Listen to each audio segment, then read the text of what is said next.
Hi guys, today is going to be a little bit of a lazy style video. It takes a lot of energy to sit down and talk on a topic, and it takes a lot of brain power to think about what you're saying and really make sure that you're saying the right thing and make sure that you're remembering to mention everything. So today is going to be a little bit more of a lazy style conversational video. I just bathed and washed my hair. That's why it's a little bit spiky. I just washed it and dried it.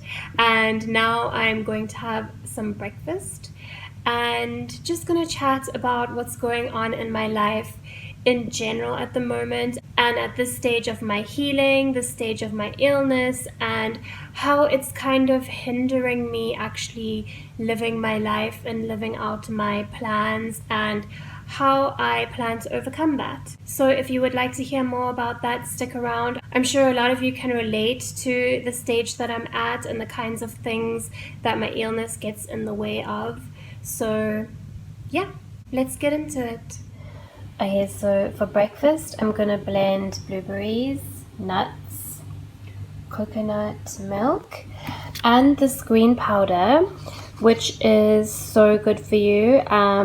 It's a combination of superfoods. So it's got fruits and vegetables, artichoke, barley grass, broccoli, fenugreek, moringa, parsley, spirulina, and wheatgrass. So it's really good for getting all of those nutrients in. If your stomach is not able to absorb things properly, this is great because you can mix it with coconut milk and it's in liquid form, so it's easy to absorb.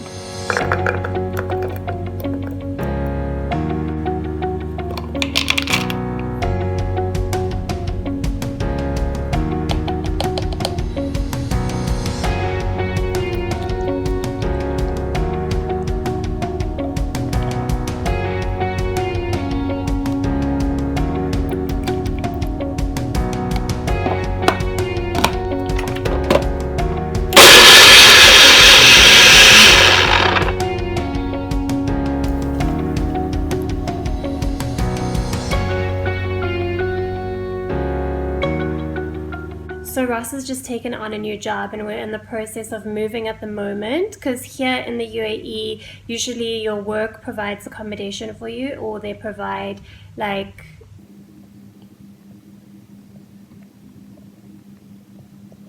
sorry, that was brain fog at its finest.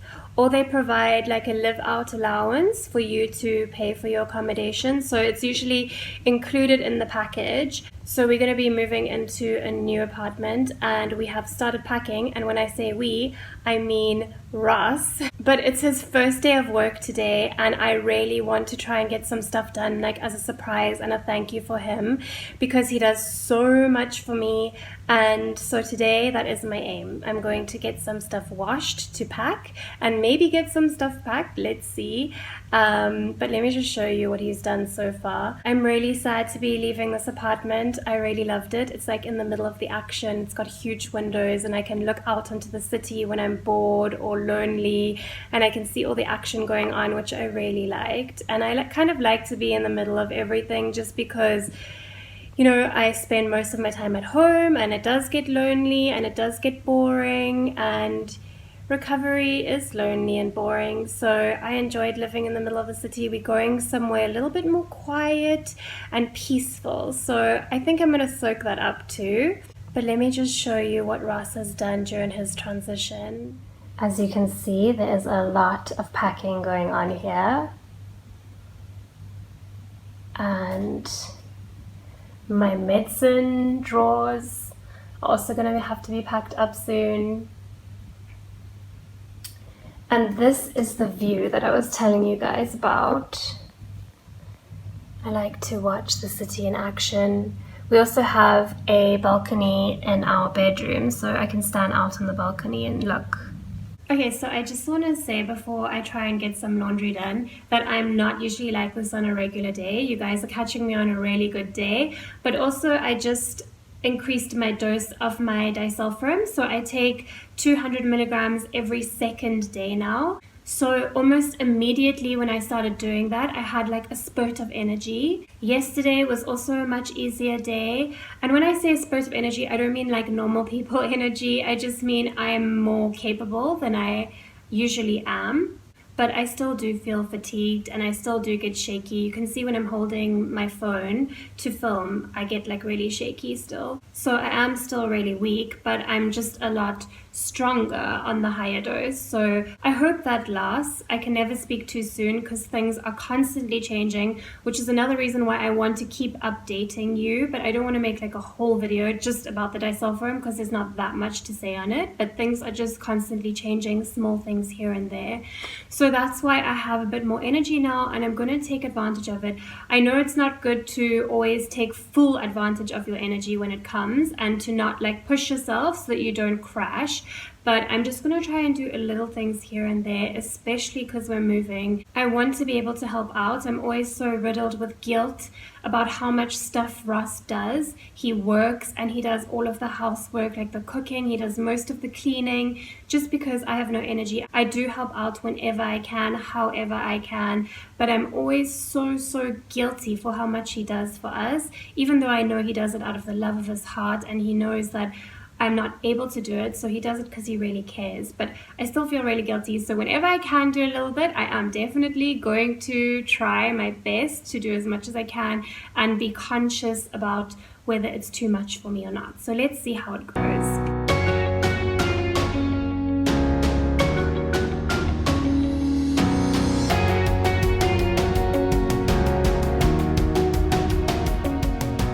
Another thing I deal with all the time, constant thirst. So I'm always going through tons and tons of hot water with lemon because it's good for detox and it quenches my thirst. So sorry about the shaky camera. I'm feeling really weak. My arms are really weak, but I'm going to make myself some hot lemon water.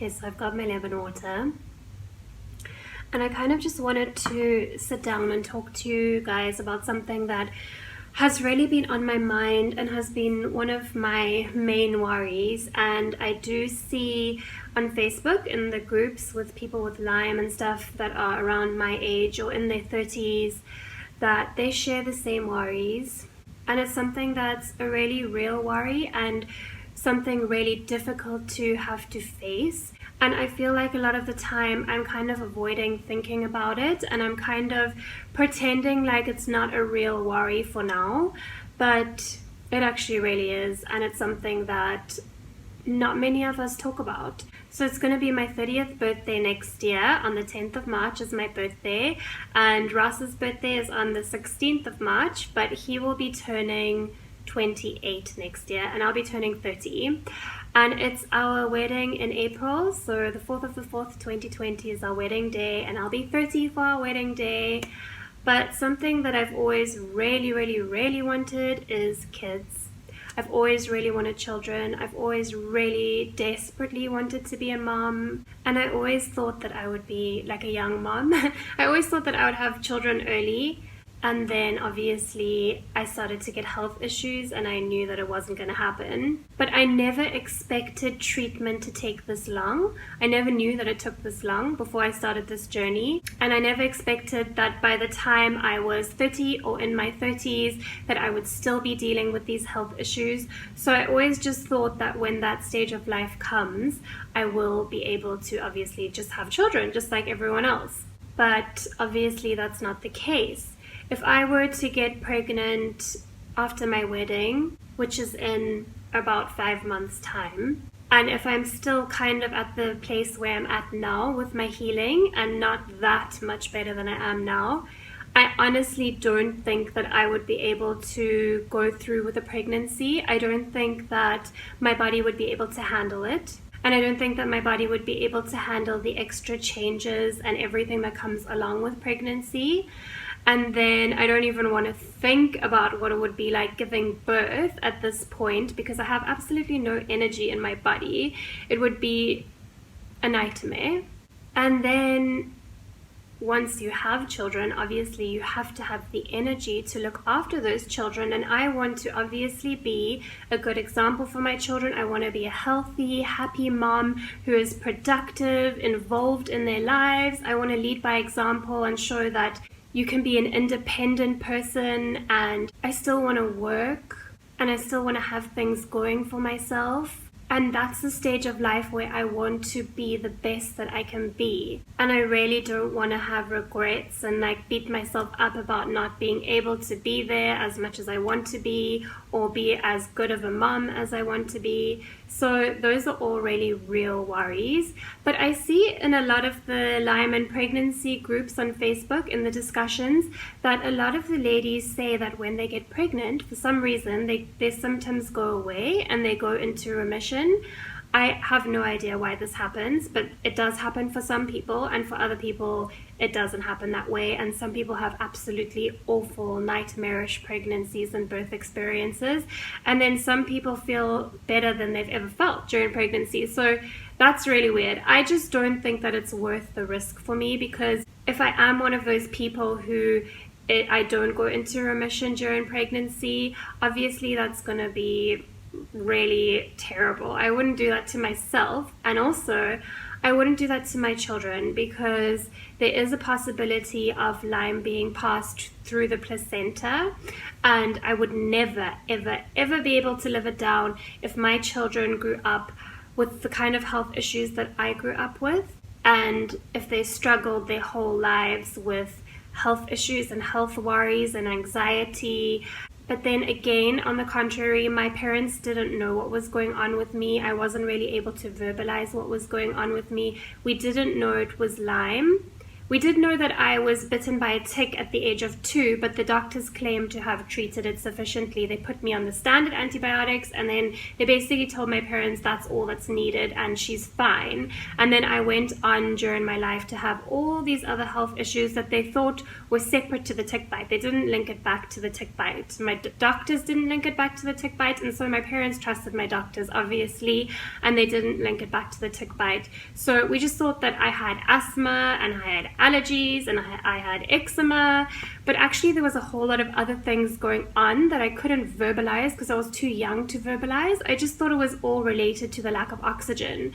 Like when I was feeling dizzy and shaky and anxious and brain foggy, I just thought it was because of my asthma and because I didn't have enough oxygen. And then obviously in sports and things like that, I couldn't really perform properly. Sometimes I would have amazing days, and then sometimes I would have really bad days. People were like, what is wrong with her? Sometimes she does amazingly and sometimes she does really badly for her. So that like kind of messed with my head as well. Like, why is this happening this way?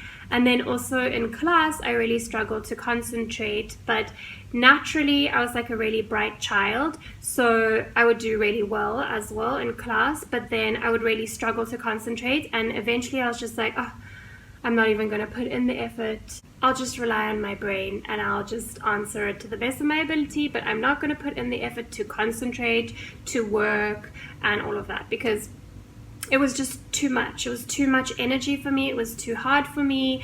And I didn't know how to verbalize it. I didn't really know what was going on. Obviously, I was just a kid. So I would never ever wish that upon my own children. But having said that, also I know about these things, and I know now about health and how to live a healthy lifestyle and how to support your immune system. So they could have an advantage in that way. And I guess you can never really control your kid's health, and you can never really control, I mean, a healthy person could have a child who's bitten by a tick and contracts Lyme disease or contracts infections. You can never control what cards your children are dealt. But at the same time, I don't want to risk it. I would never be able to live it down if they did have a childhood like I did because of Lyme disease and infections. So this is like a really real worry of mine. I really want to be able to start trying for kids next year. And I'm putting so much pressure on myself to get better by then so that I can. You know, I at least want to feel strong and I want to feel like I can take it on. But if I'm honest with myself, I don't see it happening that quickly.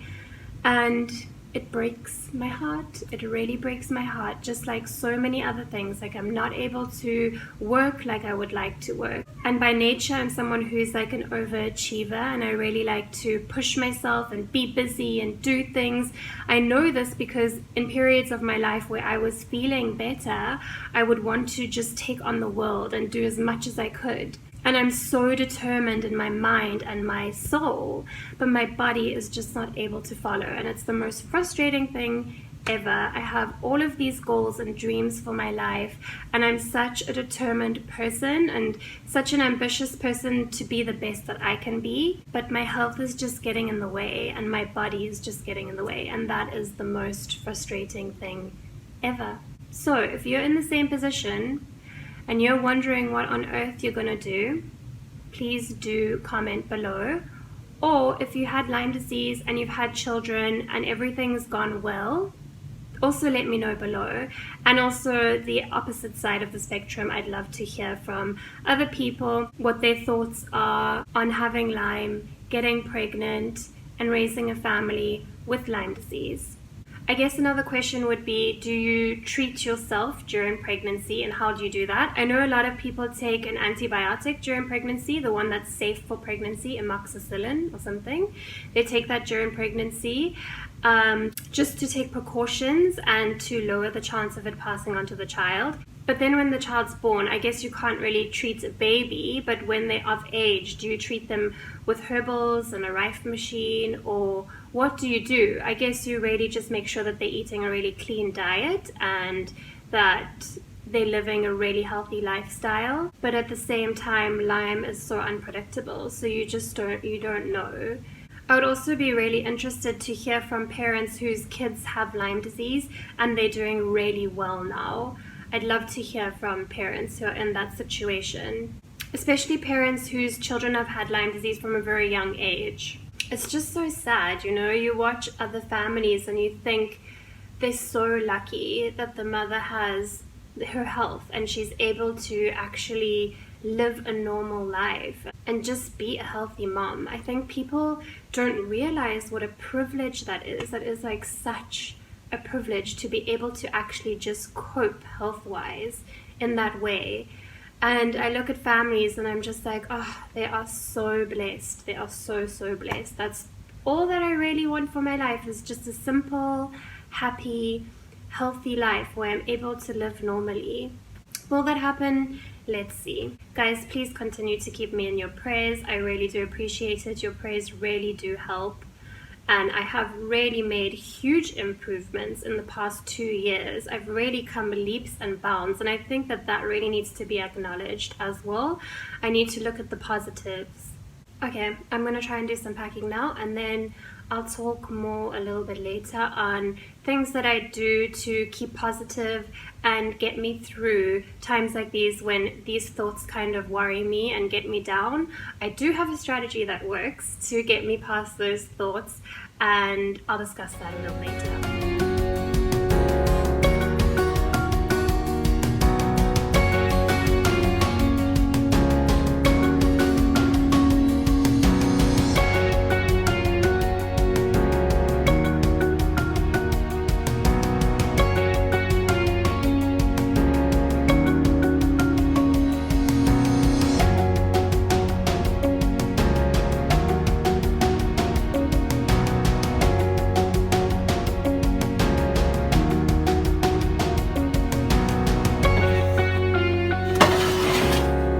Ready. So it's 5:30 now, and I ate my dinner early so that I can take my medication early so that I can go to sleep when I'm herxing. So I'm just gonna take my little pill.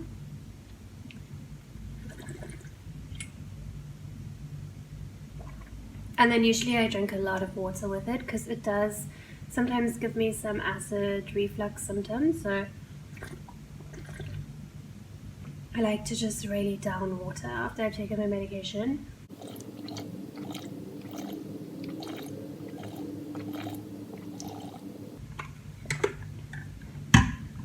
And I also like to sit up for a while after I've taken it so that it can just settle in my stomach. But what I wanted to talk about is how I stay positive during these like worrying thoughts and during the times that thoughts just worry me and seem to bog me down about where I'm at in my life and everything. And obviously, the first trick is to think about all the things that you're grateful for, and that's usually the very common advice, to just list things that you're grateful for. Like, I am so grateful for my husband, I'm so grateful for my family. I just had a niece that was born in September, and it just gave me so much joy, and that is something so beautiful in life. And I just think about all the beautiful gifts in life. Yes, I may not be able to enjoy them in full because of how I'm feeling, but these are all huge blessings in life that we have to just embrace and just try and make the most of. So that's the first thing. I think about all the things that I'm grateful for, and I realize that I am actually super, super blessed. And then taking it from there, I start to visualize what my life could be. And yes, it's very easy to think, oh, my life could be so great, but because I'm sick, I'm not able to enjoy it. But at the same time, I think to myself, I'm making purpose out of my pain. And that is one of the main reasons why I have this channel and I'm talking to you guys and I'm showing you my healing journey, because I don't want it all to be for nothing. I want to create purpose out of it, and I want to be able to help the very, very many people that are still in that position of either not knowing what's wrong with them and they haven't been diagnosed yet, or they have been diagnosed and they don't know where to turn, and they don't know what treatment options are out there for them, or they're just going through treatment and they're on the right path, but it's taking a really long time and there's ups and downs and it's complicated and there's so many thoughts involved and there's so many setbacks, so many discouragements. I want to be able to help. By sharing my journey, others can see that it's not an easy journey, number one, and it's not linear, number two, and most importantly, you're not alone. So I'm making purpose out of my situation, and I always remind myself that it's happening for a reason, and I need to really look at my situation and see what I can do with it to bring positive out of it. So that's the first thing. You might be placed somewhere in your life for a reason, and even though it's something that you don't want to happen in your life, you need to stop and evaluate and think, why am I in this position, and what can I do to make it a positive thing, and what can I do to really make it constructive and to help others? Because I do believe that we are on earth to, number one, serve God, and number two, help others and to help other people on this earth. So I think that by sharing my journey and by sharing the information that I've learned on the way and by just letting people in, I feel like I am helping. And then at the same time, I visualize what my life could be. And this could just be fantasizing. It could just be dreaming. But it's actually so important to visualize, because then you can really imagine yourself healthy and imagine yourself doing the things that you've always wanted to do with a family, for example. That's what I think about. And imagine yourself in the position where you're able to live out your dream job, where you're able to help the people that you care about, where you're able to reach out and help communities, or whatever your dream may be. It's really good to visualize yourself in that position. I even just visualize myself being able to go to the gym, being a really relaxed person who can enjoy activities. And sometimes I just sit and I fantasize about it and I imagine, this is what my life's going to be eventually. It's quite embarrassing to share, but I do believe that it's important, because it's so easy to get stuck in this moment and think, oh my gosh, when is this going to end? I am cursed. I'm going to be sick forever. I'm never going to be able to live my life. It's so easy to get stuck in that mentality. And it's so important to remember that you still can set goals, that you still do have a chance of living a happy, healthy life and achieving everything that you want to achieve. No matter what age you are, you still do have the time to do that. And that this is just a small period of time that we're learning from and growing from. And it's going to launch us into bigger and better things.